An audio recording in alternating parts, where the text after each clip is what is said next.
विद्यार्थियों, आप सबका स्वागत है फिर से हिंदी कक्षा में नए पाठ के साथ।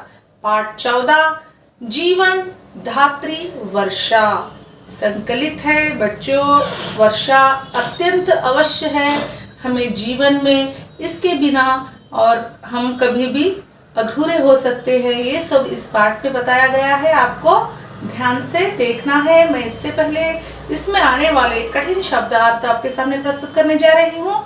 बच्चों ध्यान दीजिए। पहला शब्दार्थ है मूल, मीन्स आधार। ಒಂದು ಆಧಾರದ ಮೇಲೆ ನಾವು ಇರ್ತೀವಿ, ಒಂದು ಯಾವುದರ ಒಂದು ಸಾಧನೆಯ ಮೇಲೆ ನಾವು ಇರಬೇಕಾದಾಗ ಮೂಲ ಆಧಾರ ಅಂತ ನಾವು ಹೇಳಬಹುದು। जैसे कि पानी हमारे जीवन में एक साधन है, ಅಂದರೆ ನಮ್ಮ ಜೀವನದಲ್ಲಿ ನೀರು ಬಹಳ ಇಂಪಾರ್ಟೆಂಟ್ ಅಂತ ನಾವು ಹೇಳಬಹುದು। फिर नेक्स्ट है नाला, पानी बहाने का पतला सा मार्ग। ನೋಡ್ರಿ, ಕೆನಲ್ಗೆ ಹೇಳ್ತೀವಿ, ನಾಲಾ ಅಂದ್ರೆ ಒಂದು ಕೆನಲ್ಗೆ ಹೇಳ್ತೀವಿ। छोटी नदी ಅಂತಾನೂ ಹೇಳ್ತೀವಿ, ಸ್ಮಾಲ್ ಕೆರೆ ಅಂತಾನೂ ಹೇಳಬಹುದು। झील प्राकृतिक जलशाय मीन्स डैम ಗೆ ಹೇಳ್ತೀವಿ। तालाब पानी का बड़ा कुंड मीन्स पॉन्ड ಗೆ ನಾವು ಹೇಳಬಹುದು। फिर उसको और क्या नाम है, पोखरा अंतानु हेळुत्तीवी। फिर कण बहुत छोटा टुकड़ा, स्मॉल पीस गे कण अंत हेळुत्तीवी। भाष्प भाप स्टीम अंत हेळಬಹುದು। फिर आम तौर पर ಸಾಧಾರಣತಾಯನಿಗೆ ಸಾಧಾರಣತಾಯ ಅಂದ್ರೆ ನಾವು ಏನಾರ ಒಂದು ಸಾಧಾರಣವಾಗಿ ಹೇಳಬಹುದು। ಆಮ್ ತೌರ್ ಪರ್, ಈಗ ಯಾರನ್ನ ನಾವು ಮಾತಾಡ್ತಾ ಇರ್ತೀವಿ, ಏನೋ ಒಂದು ಹೇಳ್ತಾ ಇರ್ತೀವಿ, ಆವಾಗ ಆಮ್ ತೌರ್ ಪರ್ ಕಾಮನ್ ಆಗಿ ಅಂತ ನಾವು ಹೇಳಬಹುದು। ಅದಕ್ಕೆ ಏನಂತ ಹೇಳ್ತೀವಿ, ಆಮ್ ತೌರ್ ಪರ್। बरसना आकाश से जल का गिरना मीन्स ಆಕಾಶ ಮೇಲಿಂದ ಹನಿ ಬೀಳುತ್ತದೆ ಅಲ್ಲ, ಅದಕ್ಕೆ ಬರಸ್ನ ಅಂತ ಹೇಳುತ್ತೀವಿ। ವರ್ಷ ಬರಸಾತ್ ಬಾರಿಶ್ ರೇನ್ ಹೇಳಬಹುದು। फिर प्रतीक्षा इंतजार, ಯಾರು ನಾವು ವೇಟ್ ಮಾಡ್ತೀವಲ್ಲ ಅದಕ್ಕೆ ಇಂತಜಾರ್ ಅಂತ ಹೇಳುತ್ತೀವಿ। ಆಕಾಲ್ ಸೂಖ ಅಂದ್ರೆ ಎಲ್ಲ ಒಣಗಿ ಹೋಗಿರುತ್ತದೆ ಅಲ್ಲ, ಅದಕ್ಕೆ ನಾವೇನಂತ ಹೇಳ್ತೀವಿ, ಆಕಾಲ್ ಅಂತ ಹೇಳ್ತೀವಿ। फिर किनारा नदी या जलशाय का तट ಅಂದ್ರೆ ಒಂದು ಕೆರೆ ಇರಬಹುದು, ಡ್ಯಾಮ್ ಇರಬಹುದು, ಆ ಕಾರ್ನರ್ಸ್ ದಳೆ ಏನಿರುತ್ತದಲ್ಲ ಅದಕ್ಕೆ ನಾವೇನಂತ ಹೇಳ್ತೀವಿ, ಕಿನಾರ ಅಂತ ಹೇಳುತ್ತೀವಿ। ಸ್ತ್ರುತ್ ಮೀನ್ಸ್ ಮೂಲ ಆಧಾರ್ ಅಂದ್ರೆ ನಮಗೆ ಇಂಪಾರ್ಟೆಂಟ್ ವಸ್ತು ಅಂತ ಹೇಳಬಹುದು। बच्चों, हमने इसमें आने वाले कठिन शब्दार्थ को देखा है। अभी हम आगे का पाठ आपके सामने प्रस्तुत करने जा रहे हैं, आपको ध्यान देना है। जीवन धात्री वर्षा, छात्र पानी के उपयोग और लाभ से ಪರಿಚಿತ ಹೋತೆ ಹೈ। ತಾವೆಲ್ಲರೂ ವಿದ್ಯಾರ್ಥಿಯವರಿಗೆ ಏನಂತ ತಿಳಿಸ್ತಾ ಇದ್ದಾರೆ, ತಾವೆಲ್ಲರಿಗೆ ನೀರು ಅಂದ್ರೆ ನಮಗೆ ಎಷ್ಟು ಇಂಪಾರ್ಟೆಂಟ್, ಆಮೇಲೆ ನೀರಿಂದ ಏನೇನು ಲಾಭ ಅನ್ನೋದು ನಾವು ತಿಳ್ಕೋಬಹುದು ಈ ಪಾಠ ಮುಖಾಂತರ ಅಂತ ನಮಗೆ ಇಲ್ಲಿ ತಿಳಿದು ಬಂದಿದೆ। ಜೀವನ ಕೆ ಲಿಯೆ ಪಾನಿ ಅನಿವಾರ್ಯ ಹೈ। ನೋಡ್ರಿ, ಜೀವನದಲ್ಲಿ ನೀರಿಲ್ಲಂದ್ರೆ ನಮ್ಮ ಜೀವನನೇ ಇಲ್ಲ, ಎಲ್ಲರಿಗೆ ಬಹು ಮುಖ್ಯ ಆಗಿದೆ ನೀರು ಅಂತ ಇಲ್ಲಿ ತಿಳಿಸ್ತಾ ಇದ್ದಾರೆ। ಪಾನಿಗೆ ಸ್ತುರ್ತ ಅನೇಕ ಹೈ ಅಂದ್ರೆ ನಮಗೆ ಸಾಕಷ್ಟು ಮೂಲ ಆಧಾರಗಳು ಇದಾವೆ ನೀರು ಬಗ್ಗೆ ಅಂತ ಇಲ್ಲಿ ತಿಳಿಸ್ತಾ ಇದ್ದಾರೆ। ನದಿ ನಾಲಾ ಸಾಗರ್ ಆದಿ ಅಂದ್ರೆ ನೀರು ಎಲ್ಲೆಲ್ಲಿ ಇರುತ್ತದೆ ಅನ್ನೋದು ನಮಗೆ ಇಲ್ಲಿ ತಿಳಿಸ್ತಾ ಇದ್ದಾರೆ। ಇನ್ ಸಬ್ ಕಾ ಕಾರಣ ಹೈ ವರ್ಷಾ, ಇವೆಲ್ಲ ನದಿ ಇರಲಿ, ಪಾಂಡ್ ಇರಲಿ, ಕೆರೆಗಳು ಇರಲಿ, ಎಲ್ಲದರಲ್ಲಿ ನೀರು ಇರುತ್ತದೆ ಅಲ್ಲ, ಆ ಕಾರಣ ಹೆಂಗದು ಇರುತ್ತದೆ ನೀರಂತ ನಮ್ಗೆ ಇಲ್ಲಿ ತಿಳಿಸ್ತಾ ಇದ್ದಾರೆ। ಮಳೆ ಇದ್ರೆ ಮಾತ್ರ ಅಲ್ಲಿ ನೀರು ಇರುತ್ತದೆ ಅನ್ನೋದು ನಮ್ಗೆ ಇಲ್ಲಿ ತಿಳಿದು ಬಂದಿದೆ। फिर क्या कहा जा रहा है, समुद्र झील तालाब और नदियों का पानी सूरज की गर्मी से भाष्प बनकर ऊपर उठता है। ನಮಗೆ ಇಲ್ಲಿ ಏನಂತ ಹೇಳ್ತಾ ಇದ್ದಾರೆ, ಸಮುದ್ರ ಸಾಕಷ್ಟು ತಾಲಾಬ್ ಮೀನ್ಸ್ ಪಾಂಡ್, ಝೀಲ್, ನದಿ ಅಂದ್ರೆ ಎಲ್ಲ ಕೆರೆ, ನದಿಗಳು, ಕೆನಲ್ಸ್ ಎಲ್ಲ ನೀರೇನಿದೆ ಅಲ್ಲ ಬಿಸಿಲಲ್ಲಿ ಅದು ಒಂಥರ ಸ್ಟೀಮ್ ಆಗಿ ಮೇಲೆ ಹೋಗುತ್ತದೆ ಆಕಾಶ ಮೇಲೆ, ಆವಾಗ ಮಳೆ ಬರುತ್ತದೆ ಅನ್ನೋದು ನಮಗೆ ಇಲ್ಲಿ ತಿಳಿಸ್ತಾ ಇದ್ದಾರೆ. ಇಸ್ ಭಾಷ ಸೆ ಬಾದಲ್ ಬಂತೆ ಹೇ ಅಂದರೆ ಫಸ್ಟ್ ಕ್ಲೌಡ್ ಆಗುತ್ತವೆ, ಕ್ಲೌಡ್ ಆಗಿದ ಮೇಲೆ ಆಮೇಲೆ ಮಳೆ ಬರುತ್ತದೆ ಅಂತ ಇಲ್ಲಿ ನಮಗೆ ತಿಳಿಸ್ತಾ ಇದ್ದಾರೆ. ये बादल जब ठंडी हवा से टकराते हैं तो इनमें रहने वाले भाष्प के कण पानी के बूंदे बन जाते हैं. ನೋಡ್ರಿ ಇಲ್ಲಿ ಏನಂತ ಹೇಳ್ತಾ ಇದ್ದಾರೆ, ಮಳೆ ಬರೋದು ಯಾವ ತರ ಕಾರಣ ಏನಾಗಿದೆ ಅಂತ ನಮ್ಗೆ ಇಲ್ಲಿ ತಿಳಿಸ್ತಾ ಇದ್ದಾರೆ. ये बादल जब ठंडी हवा से टकराते हैं ಅಂದ್ರೆ ಇಲ್ಲಿ ಕ್ಲೌಡ್ ಆಗಿರುತ್ತವಲ್ಲ, ಕ್ಲೌಡ್ ಕೋಲ್ಡ್ ಆಗಿ ಗಾಳಿ ಏನು ಬರುತ್ತದೆ ಅಲ್ಲ, ಗಾಳಿಗೆ ಒಂತರಹ ಶಬ್ದ ಬರುತ್ತದೆ. ಆ ಶಬ್ದ ಅಲ್ಲಿ ಕ್ಲೌಡ್ ಮತ್ತು ಆ ಗಾಳಿ ಒಂದಾಗಿದ ಮೇಲೆ ಆವಾಗ ಮಳೆ ಬರುತ್ತದೆ. ಟಕರಾನ ಯಾಲಕ್ಕೆ ಡ್ಯಾಶ್ ಆಗುತ್ತದೆ ಅಲ್ಲ, ಆವಾಗ ಮಳೆ ಬರುತ್ತದೆ ಅನ್ನೋದು ನಮಗೆ ಇಲ್ಲಿ ತಿಳಿಸ್ತಾ ಇದ್ದಾರೆ.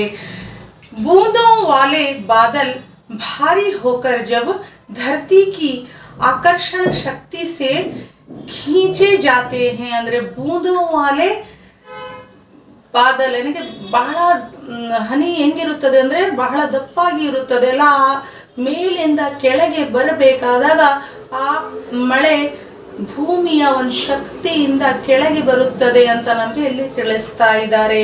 ಜಬ್ ವರ್ಷಕ್ಕೆ ರೂಪ ಮೇ ಬರಸ ಜಾತೆ ಹೇ ಆವಾಗ ಏನಾಗುತ್ತದೆ, ಆ ಕ್ಲೌಡ್ ಮೇಲಿಂದ ಕೆಳಗೆ ಬಂದಿದ ಮೇಲೆ ನಮಗೆ ಆ ಮಳೆಯ ರೂಪ ತೋರಿಸ್ತದೆ ಅಂತ ನಮಗೆ ಇಲ್ಲಿ ತಿಳಿಸ್ತಾ ಇದ್ದಾರೆ. इस प्रकार धरती से बादल और बादल से धरती तक भाष्प की यात्रा बहुत रोचक है. ನೋಡ್ರಿ ನಮ್ಗೆ ಏನಂತ ಹೇಳ್ತಾ ಇದ್ದಾರೆ, ಇಸ್ ಪ್ರಕಾರ ಅಂದ್ರೆ ಈ ಒಂಥರ ಯಾವ ತರ ನಮ್ಗೆ ಕಾಣುತ್ತದೆ ಅಂತ ಹೇಳ್ತಾ ಇದ್ದಾರೆ. ಮಳೆ ಧರತಿ ಸೆ ಬಾದಲ್ ನೋಡ್ರಿ ಭೂಮಿಯಿಂದ ಮೇಲೆ ಕ್ಲೌಡ್ ಆಗುತ್ತವೆ, ಕ್ಲೌಡ್ ಆಗಿದ ಮೇಲೆ ಮತ್ತೆ ಬಾದಲ್ ಸೆ ಧರತಿ ತಕ್ ಮತ್ತೆ ಕ್ಲೌಡ್ ಇಂದ ಮತ್ತೆ ಭೂಮಿಯ ಮೇಲೆ ಸ್ಟೀಮ್ ತಗೊಂಡು ಮೇಲೆ ಹೋಗುತ್ತದೆ. ಹೋಗಿದ ಮೇಲೆ ಮತ್ತೆ ಅದು ಕೆಳಗೆ ನೀರಂದ್ರೆ ಯಾವ ರೂಪಲ್ಲಿ ಮಳೆಯ ರೂಪಲ್ಲಿ ನಾವು ನೋಡಬಹುದು, ಈ ತರ ಇರುತ್ತದೆ ಅಂತ ನಮಗೆ ನೀರ ಬಗ್ಗೆ ತಿಳಿಸ್ತಾ ಇದ್ದಾರೆ. ಒಂಥರ ರೋಚಕವಾಗಿ ಅಂದ್ರೆ ಆಶ್ಚರ್ಯವಾಗಿ ನಮಗೆ ಇಲ್ಲಿ ಆ ತರ ನಮಗೆ ಕಾಣುತ್ತದೆ ಅಂತ ಇಲ್ಲಿ ತಿಳಿಸ್ತಾ ಇದ್ದಾರೆ. फिर एशिया में यूरोप की तरह 12 ಮಹಿನೆ ವರ್ಷ नहीं होती. ನೋಡ್ರಿ ಇಲ್ಲಿ ಏನಂತ ಹೇಳ್ತಾ ಇದ್ದಾರೆ, ಏಷ್ಯಾದಲ್ಲಿ ಯುರೋಪ್ ಅಲ್ಲಿ 12 months ಕಂಟಿನ್ಯೂ ಆಗಿ ಮಳೆ ಇರುತ್ತದೆ, ಆ ತರ ಇರಲ್ಲ ಅಂತ ನಮಗೆ ತಿಳಿದು ಬಂದಿದೆ. फिर मानसूनी हवाएं ವರ್ಷಾ ಲಾತಿ ಹೈ. ನೋಡ್ರಿ ಮಾನ್ಸೂನಿ ಯಾವ ತರಹ ಸೀಸನ್ ವೈಸ್ ನಮಗೆ ಮಳೆ ಬರುತ್ತದೆ ಅನ್ನೋದು ನಮಗೆ ಇಲ್ಲಿ ತಿಳಿಸ್ತಾ ಇದ್ದಾರೆ. फिर सर्दी गर्मी की ऋतुओं में वर्षा आम तौर पर कम होती है. ನೋಡ್ರಿ ಯಾವಾಗಲೂ ಮಳೆಯ ಸೀಸನ್ ಅಲ್ಲಿ ಸಾಕಷ್ಟು ಮಳೆಯನ್ನು ನಾವು ನೋಡುತ್ತೀವಿ. ಸರ್ದಿ ಅಂದ್ರೆ ಇವಾಗ ಈ ಸೀಸನ್ ಚಳಿಗಾಲ ಏನು ನಡೀತಾ ಇದೆ, ಆಮೇಲೆ ಬಿಸಿಲುಗಾಲಲ್ಲಿ ನಾವು ಮಳೆಯನ್ನು ಕಾಣಲ್ಲ ಅಂತ ಇಲ್ಲಿ ತಿಳಿಸ್ತಾ ಇದ್ದಾರೆ. ಮಳೆ ಯಾವಾಗ ಬರುತ್ತದೆ ಅಂದ್ರೆ ಮಳೆಗಾಲಲ್ಲಿ ಬರುತ್ತದೆ ಅನ್ನೋದು ನಮಗೆ ಇಲ್ಲಿ ತಿಳಿದು ಬಂದಿದೆ. ಇಸಿಲಿಯೇ ಲೋಗ್ ವರ್ಷಾ ಋತು ಕಿ ಪ್ರತೀಕ್ಷಾ ಕರ್ತೆ ಹೇ. ಅದಕ್ಕೆ ಸಾಕಷ್ಟು ಜನ ಏನು ಮಾಡುತ್ತಾರೆ, ಮಳೆ ಯಾವಾಗ ಬರುತ್ತದೆ ಅನ್ನೋದು ವೇಟ್ ಅಲ್ಲಿ ಇರುತ್ತಾರೆ ಅಂತ ಇಲ್ಲಿ ತಿಳಿಸ್ತಾ ಇದ್ದಾರೆ.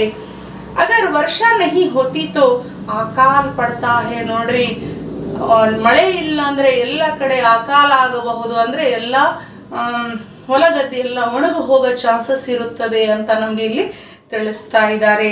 ಖೇತ್ ಸೂಕ್ ಜಾತೆ ಹೇ ಅವ್ರ ಗಾಯ ಬಯಲ್ ಆದಿ ಮರ್ನೆ ಲಗತೆ ಹೇ. ನೋಡ್ರಿ ಹೊಲಗದ್ದೆ ಎಲ್ಲ ಒಣಗು ಹೋಗುತ್ತವೆ, ಆಮೇಲೆ ಎಮ್ಮೆ ಆಕಳ ಎಲ್ಲ ಅವರು ಸಾಯೋ ಚಾನ್ಸಸ್ ಇರುತ್ತದೆ ಅನ್ನೋದನ್ನ ನಮಗೆ ಇಲ್ಲಿ ತಿಳಿಸ್ತಾ ಇದ್ದಾರೆ. ಎಲ್ಲರಿಗೆ ಬಹಳ ಇಂಪಾರ್ಟೆಂಟ್ ನೀರು ಅನ್ನೋದು ನಮಗೆ ಇಲ್ಲಿ ತಿಳಿದು ಬಂದಿದೆ. जब बहुत ज़्यादा वर्षा होती है तो नदियाँ अपने किनारों को तोड़कर बहने लगती हैं. इसको बाढ़ कहते हैं. ನೋಡ್ರಿ ಇಲ್ಲಿ ಏನಂತ ಹೇಳ್ತಾ ಇದ್ದಾರೆ, जब बहुत ज़्यादा वर्षा होती है ಅಂದ್ರೆ ಸಾಕಷ್ಟು ಮಳೆ ಆಗುತ್ತದೆ ಅಲ್ಲ, ಆ ಮಳೆ ಸಾಕಷ್ಟು ಆದಾಗ ನದಿ ಎಲ್ಲ ಫುಲ್ ಆಗಿದ ಮೇಲೆ ಡ್ಯಾಮ್ ಏನು ನಾವು ಕಟ್ಟಿರ್ತೀವಿ, ಬ್ರಿಡ್ಜಸ್ ಅವೆಲ್ಲ ಏನಾಗುತ್ತದೆ, ಆ ಕಟ್ಟಿದ್ದು ಡ್ಯಾಮ್ ಎಲ್ಲ ಮೇಲೆಗಡೆಯಿಂದ ಅಂದರೆ ತೋಡ್ಕರ್ ಅಂದ್ರೆ ಆ ಬ್ರಿಡ್ಜ್ ಅನ್ನು ಮುರಿದು ಮೇಲುಗಡೆ ಬರೋ ಚಾನ್ಸಸ್, ಎಲ್ಲಿ ಬೇಕಲ್ಲಿ ನೀರು ಹೋಗೋ ಚಾನ್ಸಸ್ ಆಗಿರುತ್ತದೆಲ್ಲ. ಅದಕ್ಕೆ ನಾವು ಏನಂತ ಹೇಳ್ತೀವಿ, ಬಾಳ್ ಅಂತ ಹೇಳುತ್ತೀವಿ ಅಂತ ಹೇಳ್ತಾರೆ. ಬಾಳ್ ಅಂದ್ರೆ ಏನು, ಸುನಾಮಿ, ತೂಫಾನ್ ಈ ತರ ಆಗಬಹುದು ಅನ್ನೋದು ಇಲ್ಲಿ ನಮ್ಗೆ ತಿಳಿಸ್ತಾ ಇದ್ದಾರೆ. ಫಿರ್ वर्षा का जल साफ और शुद्ध जल का सबसे अच्छा स्रोत है. ನೋಡ್ರಿ ಇಲ್ಲಿ ಏನಂತ ಹೇಳ್ತಾ ಇದ್ದಾರೆ, ವರ್ಷಾ ಕಾ ಜಲ್ ಅಂದ್ರೆ ನಮ್ಗೆ ಇಲ್ಲಿ ಏನ್ ತಿಳಿದು ಬಂದಿದೆ, ಮಳೆಯಿಂದ ನೀರೇನು ಬಂದಿರುತ್ತದೆ ಅಲ್ಲ, ನೀರು ಬಹಳ ಕ್ಲೀನ್ ಆಗಿ ಇರುತ್ತದೆ ಅಂತ ಹೇಳ್ತಾ ಇದ್ದಾರೆ, ಮತ್ತೆ ಶುದ್ಧವಾಗಿ ಇರುತ್ತದೆ ಅಂತ ಇಲ್ಲಿ ತಿಳಿದು ಬಂದಿದೆ. ಆಮೇಲೆ ಎಲ್ಲರಿಗೆ ಒಳ್ಳೆಯದು ಆರೋಗ್ಯಕ್ಕೆ ಅಂತ ಇಲ್ಲಿ ತಿಳಿಸ್ತಾ ಇದ್ದಾರೆ. ಫಿರ್ ವರ್ಷಾ ಕಿಸಾನೋ ಕೆ ಲಿಯೆ ವರದಾನ್ ಹೇ. ನೋಡ್ರಿ ಹೊಲಗದ್ದಿಯಲ್ಲಿ ವ್ಯವಸಾಯ ಮಾಡೋರಿಗೆ ಎಲ್ಲರಿಗೆ ಏನಾಗಿದೆ, ಮಳೆ ಅನ್ನೋದು ಬಹಳ ಒಂದು ದೊಡ್ಡ ವರದಾನ ಆಗಿದೆ ಅಂತ ಇಲ್ಲಿ ತಿಳಿಸ್ತಾ ಇದ್ದಾರೆ. ವಹ ಸಭಿ ಲೋಗೋ ಕೆ ಲಿಯೆ ಪೀನೆ ಕಾ ಪಾನಿ ಕಾ ಮೂಲ್ ಸಾಧನ್ ಹೈ. ನೋಡ್ರಿ ಮತ್ತೆ ಏನಂತ ಹೇಳ್ತಾ ಇದ್ದಾರೆ, ಮಳೆ ಎಲ್ಲರಿಗೆ ಒಂದು ಮೂಲ ಸಾಧನೆ ಆಗಿದೆ ಅಂತ ಹೇಳ್ತಾ ಇದ್ದಾರೆ. ಎಲ್ಲರಿಗೆ ಬೇಕೇ ಬೇಕು, ಜೀವನಲ್ಲಿ ಇಂಪಾರ್ಟೆಂಟ್ ಅನ್ನೋದು ನಮ್ಗೆ ಇಲ್ಲಿ ತಿಳಿಸ್ತಾ ಇದ್ದಾರೆ. ಸಂಸಾರ ಕೆ ಸಭಿ ಜೀವಿ ಜಂತುओं के लिए पानी अत्यंत आवश्यक है. ನೋಡ್ರಿ ಆಮೇಲೆ ಏನಂತ ಹೇಳ್ತಾ ಇದ್ದಾರೆ, ಜೀವನಲ್ಲಿ ಮನುಷ್ಯರಿಗೂ ಬೇಕು, ಆಮೇಲೆ ಸಾಕುವ ಪ್ರಾಣಿ, ಪಶು ಪಕ್ಷಿ ಎಲ್ಲರಿಗೆ ನೀರು ಅತ್ಯಂತ ಅವಶ್ಯ ಆಗಿದೆ ಅಂತ ಹೇಳ್ತಾ ಇದ್ದಾರೆ. ಇದು ಬಹಳ ಇಂಪಾರ್ಟೆಂಟ್ ಅನ್ನೋದು ನಮ್ಗೆ ಇಲ್ಲಿ ತಿಳಿಸ್ತಾ ಇದ್ದಾರೆ. पानी के बिना कोई भी कार्य नहीं किया जा सकता. यस, ನಮ್ಮ ಕೆಲಸ ಯಾವುದು ಕಂಪ್ಲೀಟ್ ಆಗಲ್ಲ, ನೀರಿದ್ರೆ ಮಾತ್ರ ನಾವು ಮುಂದಿನ ಜೀವನ ಬಗ್ಗೆ ವಿಚಾರ ಮಾಡಬಹುದು ಅಂತ ನಮ್ಗೆ ಇಲ್ಲಿ ತಿಳಿಸ್ತಾ ಇದ್ದಾರೆ. ಜೈಸೆ ಸಾಫ್ ಸಫಾಯಿ, ನಹನಾ, ದೋಹನಾ, ಸಿಂಚಾಯಿ, ಬುವಾಯಿ ಆದಿ. ನೋಡ್ರಿ ಇಲ್ಲಿ ಏನಂತ ಹೇಳ್ತಾ ಇದ್ದಾರೆ, ಫಾರ್ ಎಕ್ಸಾಂಪಲ್ ನಮ್ಗೆ ನೀರ್ ಅವಶ್ಯಕತೆ ಎಲ್ಲೆಲ್ಲಿ ಆಗುತ್ತದೆ ಅಂತ ಇಲ್ಲಿ ತಿಳಿಸ್ತಾ ಇದ್ದಾರೆ. ಸಾಫ್ ಸಫಾಯಿ ಎಲ್ಲ ಕ್ಲೀನಿಂಗಿಗೆ ನೀರು ಬೇಕಾಗುತ್ತದೆ, ಸ್ನಾನಕ್ಕೆ ನೀರು ಬೇಕಾಗುತ್ತದೆ, ಎಲ್ಲ ತೊಳೆಯಕ್ಕೆ ನೀರು ಬೇಕಾಗುತ್ತದೆ. ಆಮೇಲೆ ಹೊಲಗದ್ದೆಯಲ್ಲಿ ವ್ಯವಸಾಯ ಮಾಡೋಕ್ಕೂ ನೀರು ಬೇಕಾಗುತ್ತದೆ, ಇಲ್ಲಂದ್ರೆ ನಮ್ಗೆ ನಡೆಯಲ್ಲ ಎಕ್ಸೆಟ್ರಾ ಅಂತ ಇಲ್ಲಿ ತಿಳಿದು ಬಂದಿದೆ.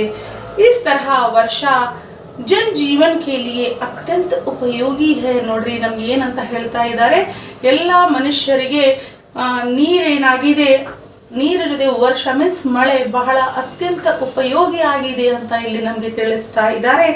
ಒಳ್ಳೆಯ ನಿಮ್ಮ ಮುಂದೆ ಈ ಲೆಸನ್ ಬಂದಿದೆ ಮಕ್ಕಳೇ. ನಿಮ್ಗೆ ಏನು ಅರ್ಥ ಆಗಿಲ್ಲ ಅಂದ್ರೆ ನೀವು ಕೇಳಬಹುದು. बच्चों आपको कुछ भी नहीं समझ में आया तो आप हमसे पूछ सकते हैं. यहाँ तक के लिए धन्यवाद.